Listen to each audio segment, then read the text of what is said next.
And we're back with Marmaduke Jopley. Maramaduke Jopley. Marmaduke Jopley! He has a reputation. He was a sort of blood stockbroker who did his business by toadying eldest sons and rich young peers and foolish old ladies. He would crawl a mile on his belly to anything that had a title or a million. Alright. Fair enough. I had a business introduction to his firm when I came to London, and he was good enough to ask me to dinner at his club. There he showed off at a great rate and pattered about his duchesses until the snobbery of the creature turned me sick. I asked a man afterward why nobody kicked him and was told that Englishmen reverenced the weaker sex. Okay. Right then. We collected him! Anywho, there he was now, nattily dressed in a fine new car, obviously on his way to visit some of his smart friends, and he hadn't a clue who I was. I will enlighten him. Why would we do that? I don't know. But here we are. Jump in. Jumping in his car. Riding away. Hello, Jopley. Well met, my lad. Who the devil are you? My name's Hanny, from Rhodesia, you remember? Good God, the murderer! Just so. And there'll be a second murder, my dear, if you don't do as I tell you. Give me that coat of yours, that cap too. I like it. Fair enough. He did as bid, for he was blind with terror. Over my dirty trousers and vulgar shirt, I put on his smart driving coat, which buttoned high at the top and thereby hid the deficiencies of my collar. I stuck the cap on my head and added his gloves to my get-up. The dusty roadman in a minute was transformed into one of the neatest motorists in Scotland. On Mr. Jopley's head, I clapped Turnbull's unspeakable hat and told him to keep it there. Now, my child, sit quite still and be a good boy. I mean you no harm. I'm only borrowing your car for an hour or two. But if you play me any tricks, and above all, if you open your mouth, as sure as there's a God above me, I'll wring your neck. Savvy? Just don't hurt me. Savvy? I enjoyed that evening's ride. The whimpering simpleton in the car. That's my favorite kind of simpleton. Fair enough. As dark fell, I turned up a side glen into an unfrequented corner of the hills, as opposed to all of those frequent corners of the hills that we had been in earlier. Well, yeah, obviously.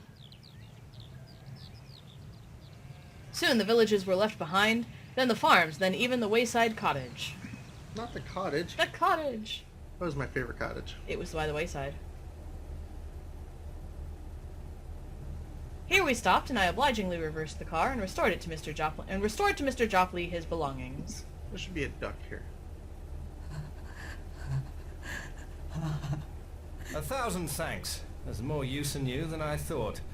Now be off and find the police. I'll get you! Right. Jopley's gonna get us. What'll we do? What'll we do? As I sat on the hillside, I reflected on the various kinds of crime I had now sampled. Contrary to general belief, I was not a murderer, but I had become an unholy liar, a shameless impostor, and a highwayman with marked tastes for expensive motor cars. The game is up, but first some cards. Then the game goes down. Nah. Blackstone Henchmen. Ooh. These fanatics stand firmly behind their chilling leader and his master plan for Armageddon. They number thugs from many nations, but the bulk of them carry German passports, or any others which suit their cause. War is their aim, the ensuing death and destruction their gain. What? That's not a game. That's just destruction. Well, if they kill enough people, presumably that's a gain. Also, Marmaduke Jopley. Put simply, Marmee is dandy.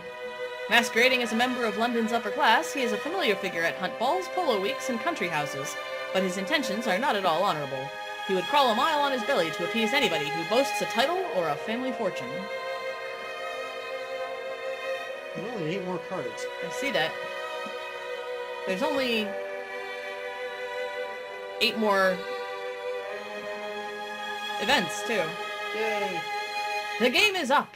Things are looking desperate for Hannay as his pursuers gain the upper hand. Running is the only option.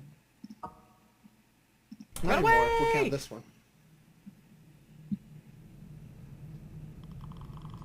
Thursday, 28th of May, 1914, Peebleshire, Scotland.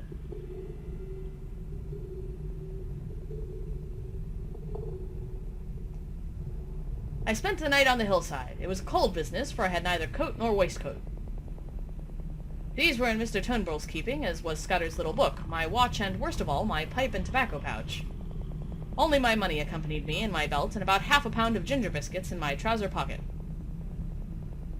I supped off half those biscuits, and by warming myself deep into the heather, got some kind of warmth. What's with this man getting into heather? Why, he really likes heather. So far, I had been miraculously lucky. My chief trouble was that I was desperately hungry. I lay and tortured myself, for the ginger biscuits merely emphasized the aching void, with the memory of all the good food I had thought so little of in London.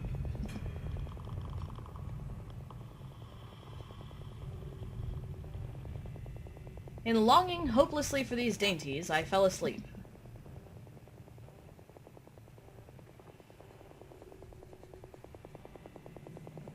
I woke very cold and stiff about an hour after dawn. It took me a little while to remember where I was. I raised myself on my arms and looked down into the valley, and that one look sent me lacing up my boots in mad haste. Uh-oh. Dun dun dun. There were men below, not more than a quarter of a mile off, spaced out on the hillside like a fan and beating the heather. Not heather.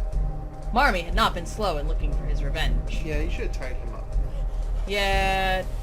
I scrambled to the top of the ridge. My pursuers were patiently quartering the hillside and moving upwards. Keeping behind the skyline, I ran for maybe half a mile. Then I showed myself. The line of search had changed its direction. I pretended to retreat over the skyline, but instead went back the way I had come. In 20 minutes I was behind the ridge overlooking my sleeping place. The police had evidently called in local talent to their aid, and the men I could see had the appearance of herds or gamekeepers. The exercise had warmed my blood, and I was beginning to enjoy myself. I trusted to the strength of my legs, but I was well aware that those behind me would be familiar with the lie of the land, and that my ignorance would be a heavy handicap. My stratagem had given me a fair start, call it 20 minutes, and I had the width of a glen behind me before I saw the first heads of the pursuers. From that viewpoint, I had the satisfaction of seeing the pursuit streaming up the hill at the top of the glen on a hopelessly false scent. Well, this is all wildly out of order. It is! It is insane.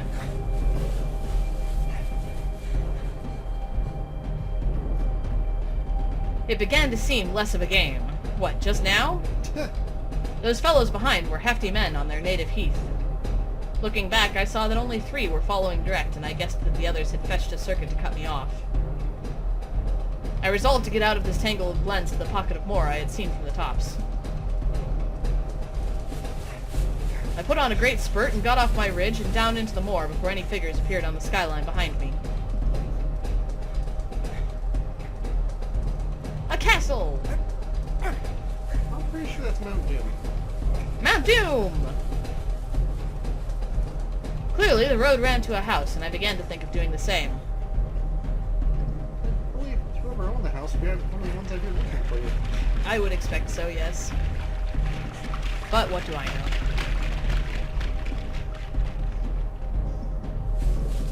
Really? You got me.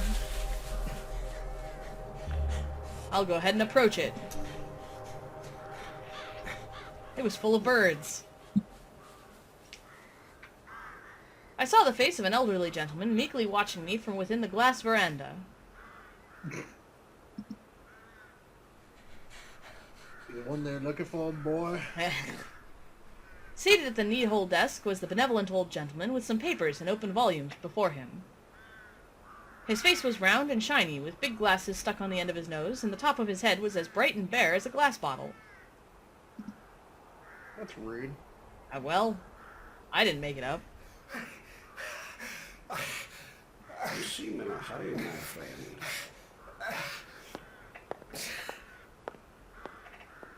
I nodded toward the window. It gave a prospect across the moor and revealed figures half a mile off, straggling through the heather. Ah, I see. A fugitive from justice, eh? Define Well, we'll justice. go into the matter at our leisure. Meantime, I object to my privacy being broken in upon by the clumsy rural policeman. Go into my study and you will see 2 doors facing you. Take the one on the left and close it behind you. The one on the right has You my will be victims. perfectly safe. Once again, I had found an unexpected sanctuary, You ran right towards it. even though I expected it.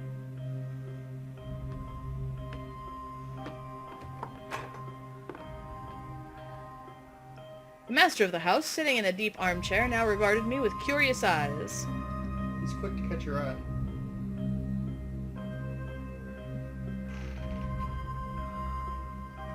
Well, He never knew a passerby to pass him by. They gone? They have gone. I convinced them that you'd cross the hill. I do not choose that the police should come between me and one whom I am delighted to honor. Oh, no.